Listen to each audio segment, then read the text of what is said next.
So one piece का chapter 90 अब finally release हो चुका है। तो इसलिए आप बिना टाइम वेस्ट किए चैप्टर को जल्दी से स्टार्ट करते हैं। सो इसके बाद चैप्टर का टाइटल है एडमिरल किदारू। अभी चैप्टर का ये टाइटल क्यों रखा गया वो आप लोगों को आगे चैप्टर में पता चल जाएगा। सो इसके बाद चैप्टर वहीं से स्टार्ट होता है जिससे पिछला चैप्टर एंड होता है। तो चैप्टर के स्टार्ट में हम देखते हैं लूफी उसुप से डेंडन मुशी लेके 5 एल्डर्स से कॉल करना शुरू कर देता है और उनसे कहता है ओरे वा मुंकी डी लूफी खाइजो को नी ओरे वा नारू। हमने डॉक्टर वेगापंक के साथ अलायंस बना रखी है। अगर तुम लोगों को योर की जरा सी भी फिक्र है तो अपना बोरिया बिस्तर बांधो और यहाँ से चलते बनो। इस पर आगे 5 एल्डर्स बोलते हैं तुम मुंकी डी लूफी हो ना, मैंने सही कहा ना? क्या तुम हमें बता सकते हो इस वक्त लैब में कौन कौन जिंदा है? तुम लोगों को पता है लूफी का नेचर किस तरह है, तो वो इन लोगों को यहाँ पर बताना शुरू कर देता है। लूफी इधर जस्ट बताने ही वाला होता है, पीछे निको रोबिन इसको रोक देती है। इस पर बीनस वाला गोरो से बोलता है क्या ये निको रोबिन की बात है? तो आगे रोबिन लूफी को बताती है देखो लूफी, उनसे बात करने का कोई फायदा नहीं है। अगर तुम उनसे बात करना भी शुरू कर दोगे तो इसकी वजह से उनके पास इंफॉर्मेशन चले जाएगी जो उनको आसानी से मिलने वाली नहीं है। इस पर लूफी आगे बोलता है माफ करना तुम सही बोल रही हो, लेकिन क्या उनको बताने से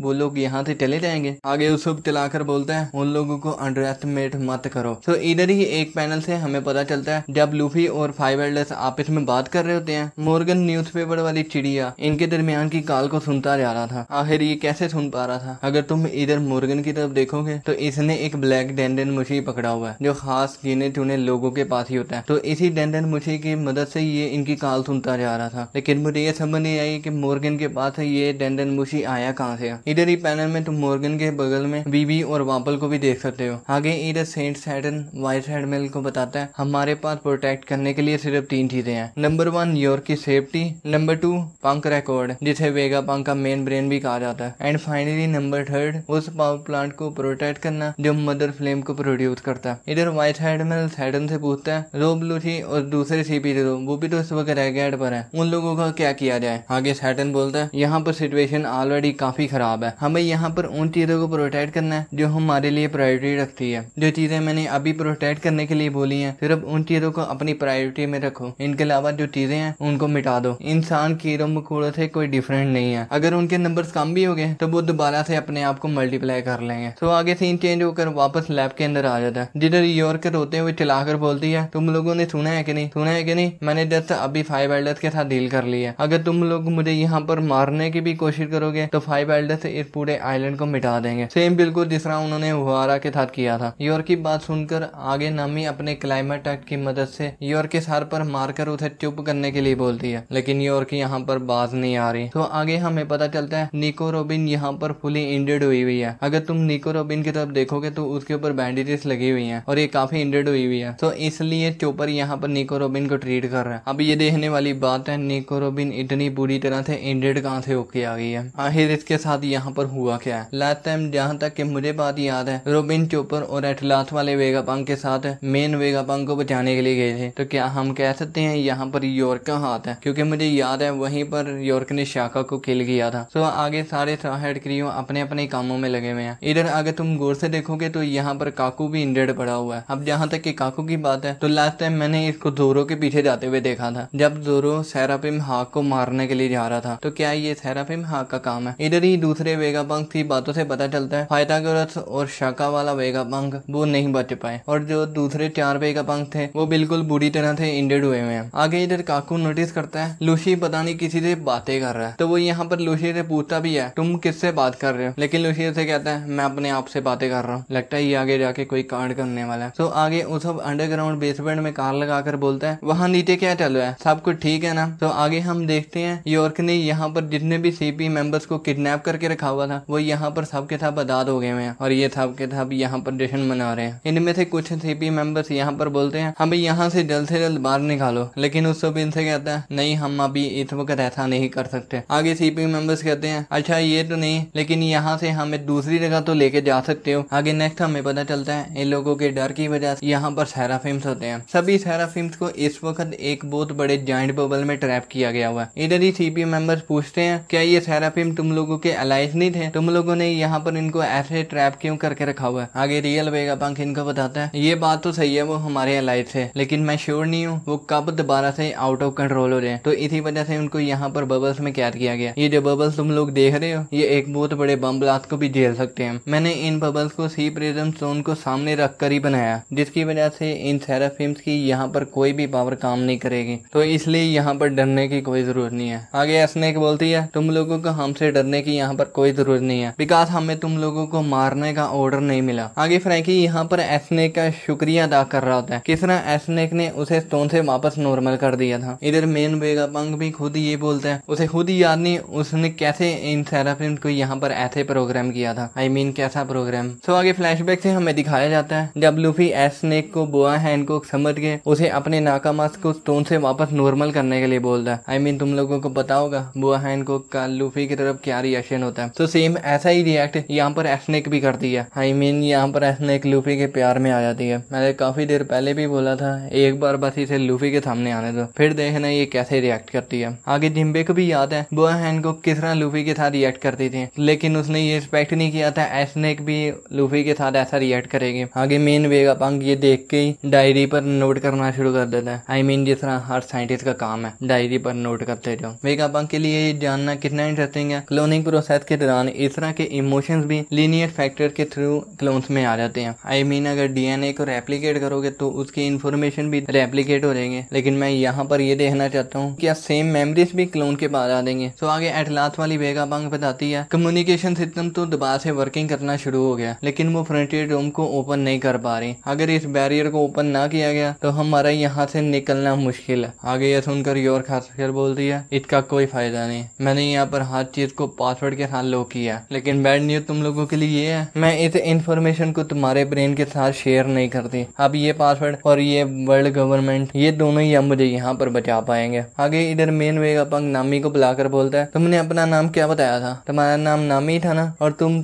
हेड की नेविगेटर हो ना, मैंने सही कहा ना, मुझे जरा लॉग पोस्ट देखकर तो बताना। आगे इधर नामी लॉग पोस्ट को देखकर बताती है इनमें से कोई भी लॉग पोस्ट नेक्स्ट डेस्टिनेशन पर सेट नहीं हो पा रहा, बट मुझे लगता है हम उस नीडल को फॉलो कर सकते हैं जो वानो में रिकॉर्ड हुई थी, जो इस वक्त अभी नॉर्थ ईस्ट पर पॉइंट कर रहा है। इस पर आगे वेगापंक बोलता है ये उसी जगह पर पॉइंट कर रहा है जहाँ पर एल्बाफ आइलैंड है। एल्बाफ का नाम सुनकर यहाँ पर उसोब और लूफी बिल्कुल खुश हो जाते हैं। आई मीन तुम लोगों को पता ही होगा ये दोनों कब से एल्बाफ पर जाना चाहते हैं। तो आगे ये लोग यहाँ पर जश्न मना ही रहते हैं। इधर तशी नोटिस करती है लूसी पता नहीं यहाँ पर क्या कांड कर रहा है। आगे मेन वेगापंक बताता है हमारी खुशकिस्मती है तुम्हारी शिप इस वक्त लैबो फेज के ऊपर है, लेकिन यहाँ पर बात यह है इस वक्त पूरी नेवी फ्लीट ने इस आइलैंड को चारों तरफ से घेर रखा हुआ है, तो इस वक्त हमारा समुद्र से निकलना बिल्कुल मुश्किल है। अगर हम यहाँ से नॉर्थ ईस्ट की तरफ जाएंगे तो हम एल्बाफ आइलैंड पर पहुंच जाएंगे, लेकिन यहाँ पर खुशकिस्मती एक और ये भी है वेगा फोर्स 01 इस वक्त तुम्हारी शिप के पास है। मुझे उम्मीद है ये इस शिप को उठाकर हमें इन मरीन से उड़ाकर इनसे दूर ले जाएगा, बट हमारे लिए यहाँ पर एक और मसला ही है वेगा फोर्स 01 तब तक उड़ पाएगा जब तक ये एगेट की एयरफील्ड रेंज में है। जिस वक्त ये रेंज से दूर गया तो ये नीचे गिर जाएगा। आगे फ्रैंकी बोलता है इसमें कोई मसला नहीं है, एयरफील्ड की रेंज के बाहर जाने से पहले ही हम सनीको को उड़ा कर ले जाएंगे। अगर हम उड़ के 1 किलोमीटर दूर चले गए तो कोई भी हमें पकड़ नहीं पाएगा। फ्रैंकी की बात सुनकर यहाँ पर वेगापंक खुश हो जाता है। चलो इसी प्लान को ट्राई करते हैं। आगे एटलास वाली वेगापंक बताती है ये प्लान तो तभी कामयाब होगा जब हम यहाँ पर सबसे पहले फ्रंटियर डोम को डिसेबल कर पाएंगे। योर कहती है तुम लोग ये पासवर्ड मेरे से कभी भी निकलवा नहीं पाओगे। आगे सारे वेगापंक बोलते हैं अच्छा तो ये बात है, फिर तो हमें हैक करने की जरूरत है, हम ग्रेट वेगापंक को अंडरएस्टिमेट मत करो। ये कहते ये सारे वेगापंक यहाँ पर हैक करना शुरू कर देते हैं। पासवर्ड को क्रैक करने से पहले यहाँ पर मेन वेगापंक लिलिथ वाले वेगापंक को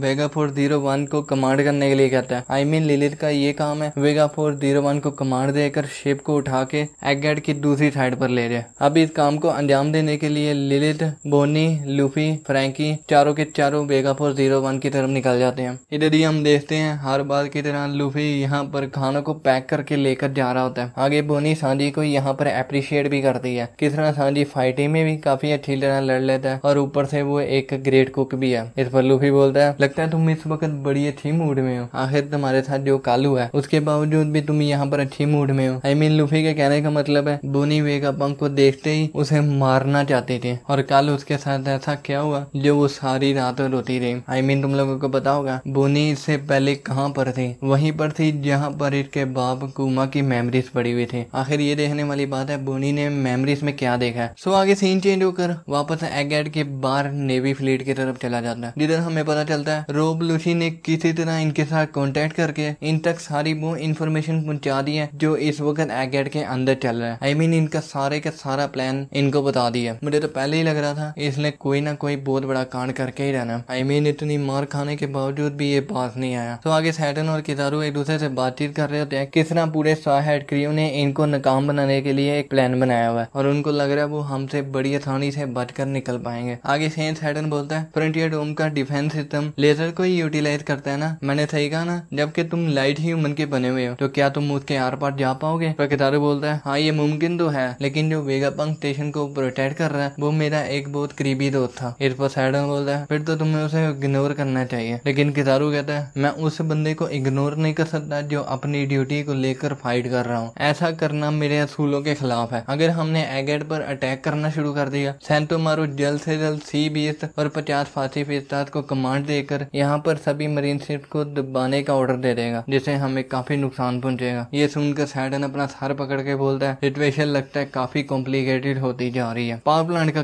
क्या तुम उसकी लोकेशन के बारे में जानते हो? इस पर कितारू बोलता है रोब लूसी एक काफी शातिर और चालाक बंदा है, उसने ऑलरेडी हमें वो सब इंफॉर्मेशन पहुंचा दी है जो हमें चाहिए थी। तो इसके बाद हम देखते हैं सारे मरीन्स और नेवी फ्लीट अब एगेट पर अटैक करने के लिए तैयार हो रहे हैं। आई मीन अब ये लोग एगेट पर अटैक करना स्टार्ट करने वाले हैं। इधर ही एक वाइस एडमिरल बम्बार्डमेंट यूनिट को पाशी बिस्तर पर अटैक करने के लिए नहीं बोलता, बिकॉज बम्स उन पर वर्क नहीं करेंगे। तो इसलिए अपना एम यहाँ पर सीबीएस की तरफ रखो और उन पर अटैक करके उन्हें डिस्ट्रॉय कर दो। तो आगे हम देखते हैं लूफी और उसकी टीम सनीगो के पास पहुंच चुकी है। लूफी यहाँ पर स्काई आइलैंड ग्राउंड को देखकर यहाँ पर अपनी ही मस्ती में होता है। बाहर हम देखते हैं किजारू अपने याता नो कागामी टेक्निक की मदद से एगेट आइलैंड के अंदर आ रहा होता है और ये बात सेंटोमारू को भी पता चल जाती है और वो यहाँ पर सभी पाशी बिस्तास को इन नेवी फ्लीट पर अटैक करने का ऑर्डर दे देता है। किजारू यहाँ पर बोलता है सेंटोमारू कौन तैयार हो जाओ। इधर ही सेंटोमारू किजारू से बोलता है मेरा डिफेंस इस पूरी दुनिया का सबसे टफर डिफेंस है। ये कहते ही आगे सेंटोमारू किजारू की किक को ब्लॉक करना स्टार्ट कर देता है। तो आगे अचानक से लूफी नोटिस करता है नीचे से लाइट उसकी तरफ आ रही है और लिटरली यहाँ पर शॉक होकर बोलता है कोई बहुत पावरफुल बंदा इस वक्त एगेट आइलैंड की तरफ आ रहा है। एंड इसी के साथ चैप्टर 1090 अब फाइनली यहीं पर एंड होता है। तो अब देखने वाली बात है लूफी ने यहाँ पर अपनी ऑब्जर्वेशन हाकी की मदद से यहाँ पर किसको सेंस कर लिया। आई मीन तुम इधर लूफी के रिएक्शन की तरफ देखो, एक योंग को किस तरह रिएक्ट कर रहा है। एक कोई आम बात नहीं है, एक एम्परर ऐसा रिएक्ट कर रहा है। कोई बहुत पावरफुल बंदा इस वक्त एगेट की तरफ आ रहा है। हाँ वो पावरफुल बंदा कौन हो सकता है? क्या ये लूफी का बाप ड्रैगन हो सकता है या फिर अपना आका का अमीनो शैंक्स हो सकता है? क्या पता ये ब्लैक बीड भी हो सकता है, क्योंकि पिछले कुछ चैप्टर्स में हमने ब्लैक बीड के एक शिप को भी देखा था जो इस वक्त एगेट की तरफ आई हुई है। अभी तक उस शिप का नाम मेंशन नहीं किया गया। तो क्या लूफी ने यहाँ पर ब्लैक बीड को सेंस किया? और हाँ क्या पता सैटर्न ही एगेट की तरफ आ रहा हो, लेकिन इसके चांसेस मुझे अभी कम ही लगते हैं। थोड़े बहुत यहाँ पर मुझे चांसेस किजारू के भी लगते हैं। लूफी ने यहाँ पर किजारू को सेंस किया हो। आई मीन मुझे लगता है हम किजारू को थोड़ा बहुत हल्के में ले रहे हैं। वो एक एडमिरल है, चैप्टर का टाइटल भी एडमिरल किजारू था। तो क्या हम कह सकते हैं कि ये पावरफुल बंदा एडमिरल किजारू हो? आप लोग मुझे बता लूफी ने यहाँ पर जिसको सेंस किया वो पावरफुल बंदा कौन है? एनीवे चैप्टर यहीं तक था। आप लोग मुझे बताओ चैप्टर पढ़ने के बाद आप लोगों का क्या रिएक्शन है? नेक्स्ट चैप्टर के लिए एक्साइटेड हो कि नहीं? एनीवे था वीडियो को यहीं पर रैप अप करते हैं। अगर आपको थोड़ी सी भी वीडियो अच्छी लगी है तो सब्सक्राइब कर सकते हो और अगर नहीं तो